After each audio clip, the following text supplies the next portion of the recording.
Continuamos hoy, amigo oyente, nuestro viaje por el Nuevo Testamento.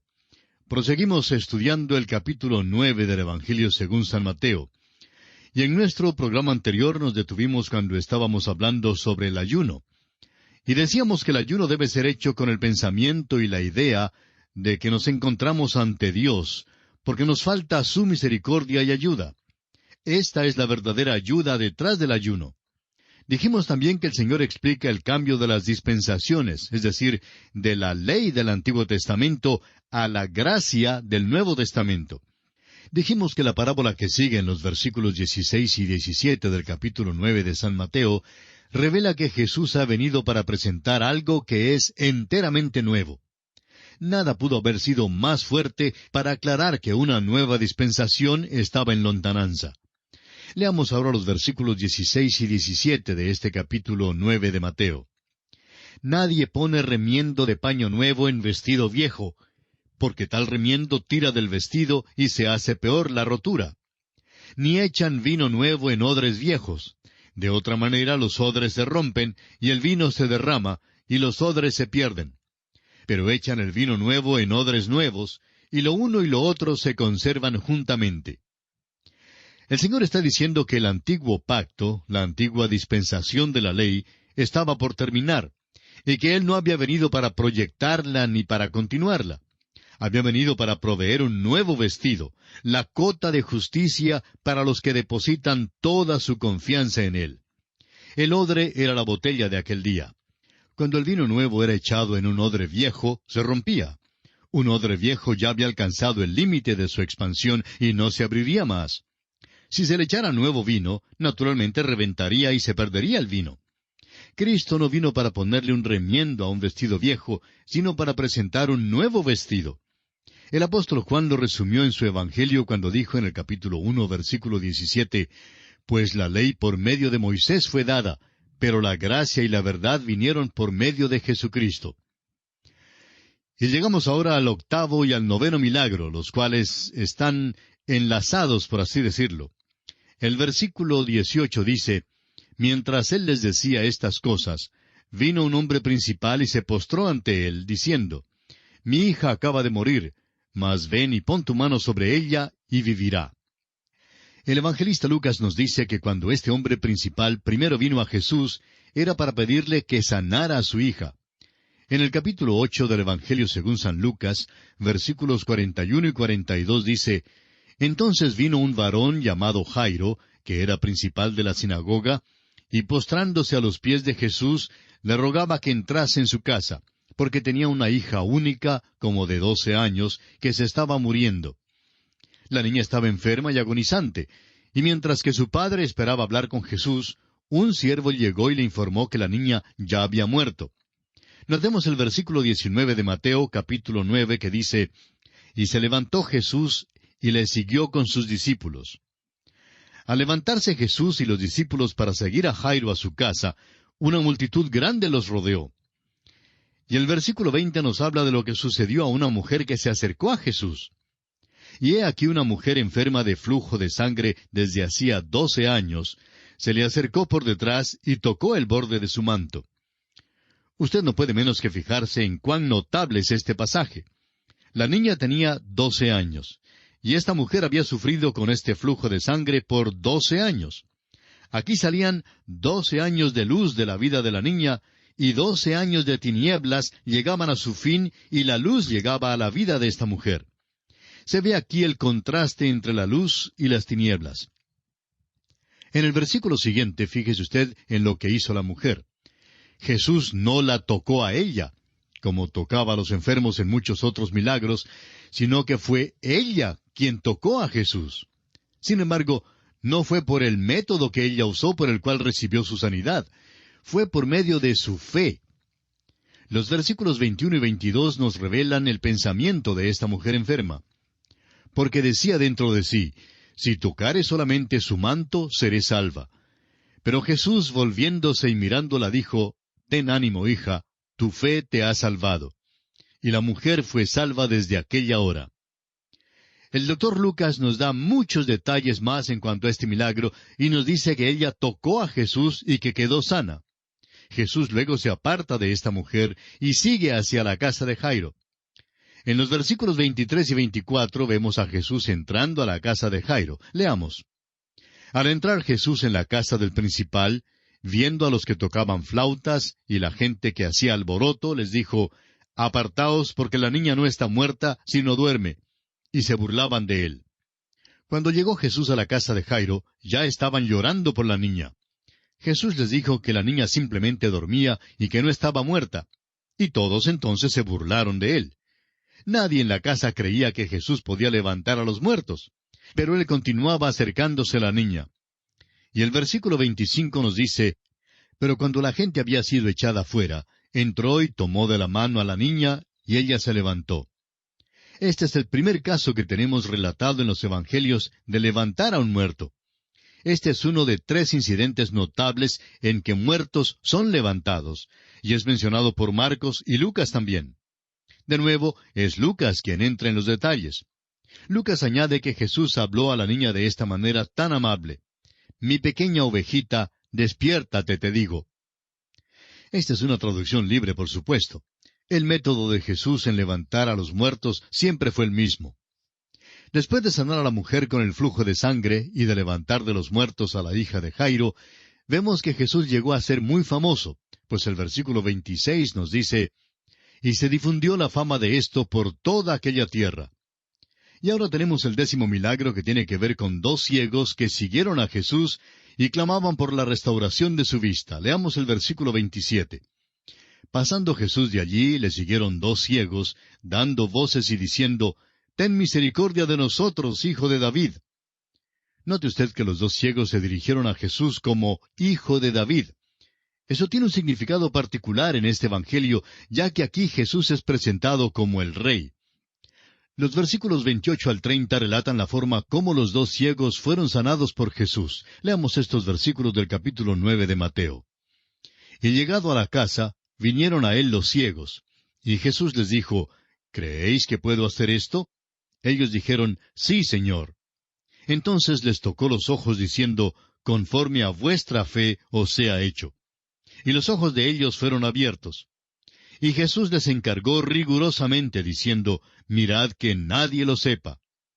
Este es otro caso extraordinario cuando el Señor exhorta a estos hombres que no digan nada a nadie en cuanto a lo que les pasó.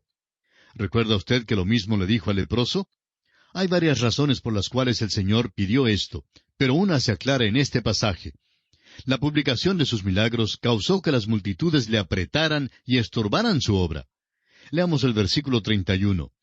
«Pero salidos ellos, divulgaron la fama de él por toda aquella tierra». Estos 2 ciegos llamaron a Jesús Señor, pero no le obedecieron.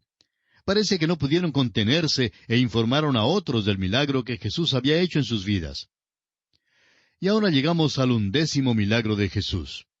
Otro hombre poseído por el demonio es sanado. Este es el tercer incidente contado en los capítulos 8 y 9 de Mateo de posesión demoníaca. Los versículos 32 al 34 nos dicen, «Mientras salían ellos, he aquí le trajeron un mudo endemoniado. Y echado fuera el demonio, el mudo habló.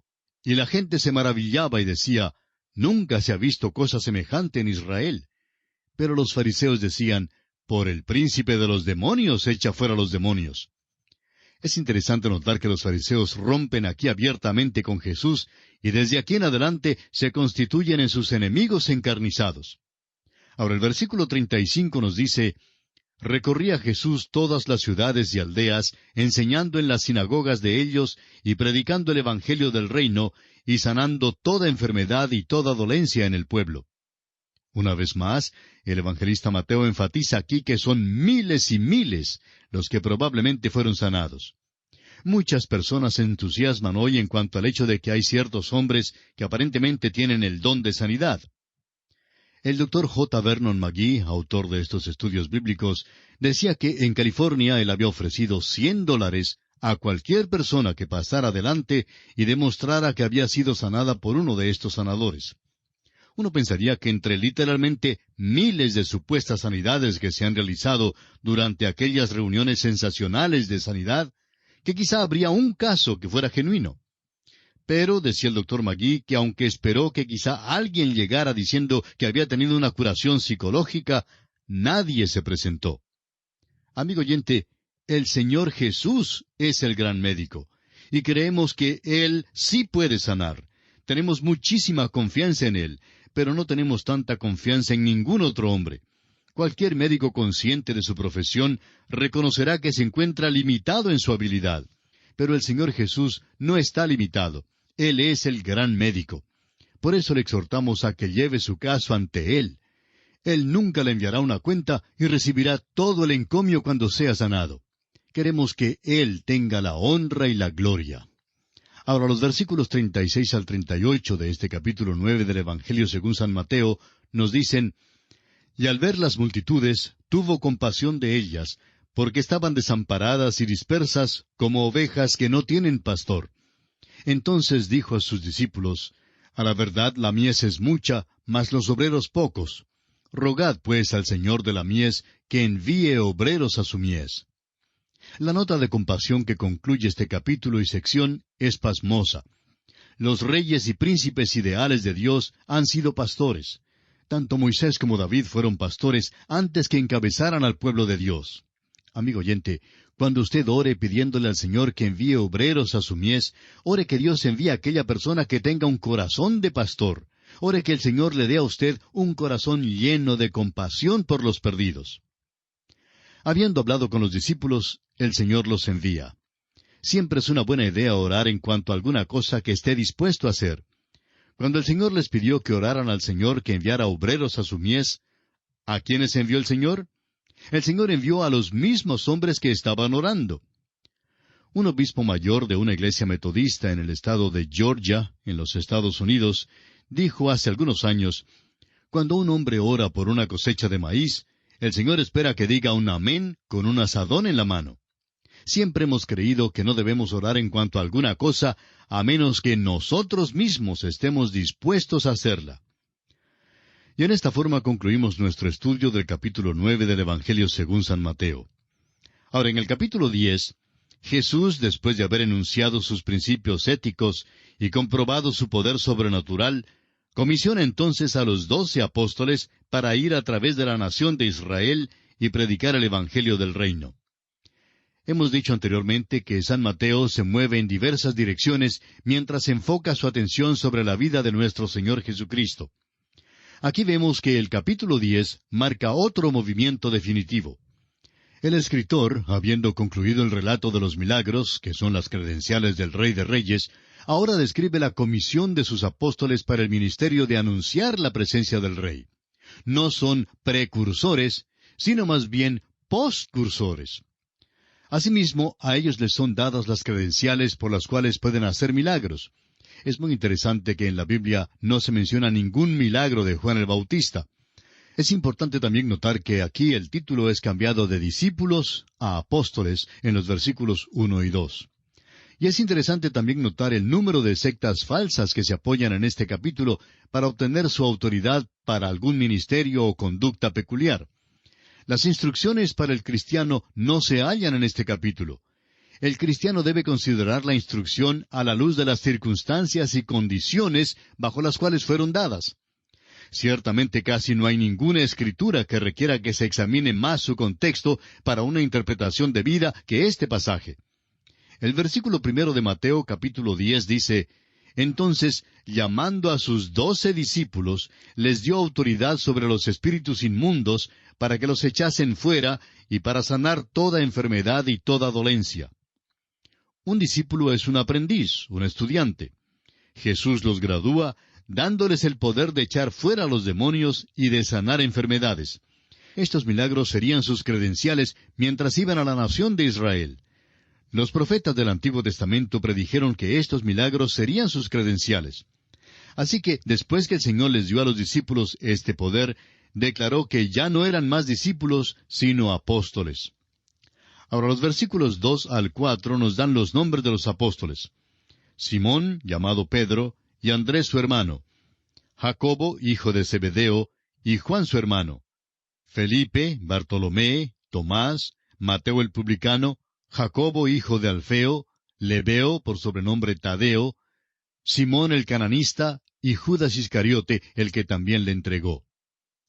Un apóstol es alguien que es enviado. Este vocablo llegó a ser un término que se aplicó solo en cuanto a los 12 durante el ministerio de Jesús. Leamos ahora los versículos 5 y 6. A estos 12 envió Jesús, y les dio instrucciones diciendo, por camino de gentiles no vayáis, y en ciudad de samaritanos no entréis, sino id antes a las ovejas perdidas de la casa de Israel. Es obvio que este capítulo, y especialmente estos versículos, no contienen nuestra comisión. Nos limitaría a la nación de Israel y a la geografía de Palestina. Contrastan estas instrucciones con la llamada Gran Comisión que encontramos en el capítulo 28 de este mismo Evangelio de Mateo, versículo 19, donde dice, por tanto, id y haced discípulos a todas las naciones, bautizándolos en el nombre del Padre, y del Hijo, y del Espíritu Santo. Y en Hechos 1:8 leemos, pero recibiréis poder cuando haya venido sobre vosotros el Espíritu Santo, y me seréis testigos en Jerusalén, en toda Judea, en Samaria y hasta lo último de la tierra. Si usted, amigo oyente, halla sus instrucciones para su ministerio en el capítulo 10 del Evangelio según San Mateo, tendrá entonces que limitar su ministerio a la nación de Israel. En los Hechos de los Apóstoles, capítulo 1 y versículo 8, nuestra comisión empieza en Jerusalén, luego se extiende a toda Judea e incluye a Samaria, que era territorio prohibido, según las instrucciones de Mateo 10, y hasta lo último de la tierra. Los apóstoles debían ir a las ovejas perdidas de la casa de Israel y predicar que el reino de los cielos se había acercado. Así lo encontramos en el versículo 7 de este capítulo 10 de Mateo. ¿Cómo se había acercado el reino de los cielos? Se había acercado en la persona del Rey que estaba en medio de ellos. Este era el mensaje de Juan el Bautista con respecto a Jesús en aquel tiempo. Hoy día muchos son los que hablan de construir un reino aquí, pero no sucede así, pues el reino viene del Rey que está en nuestro medio, en la vida misma de los que creemos en Él. Su reino no viene como resultado de obras externas, sino de la transformación interna del individuo.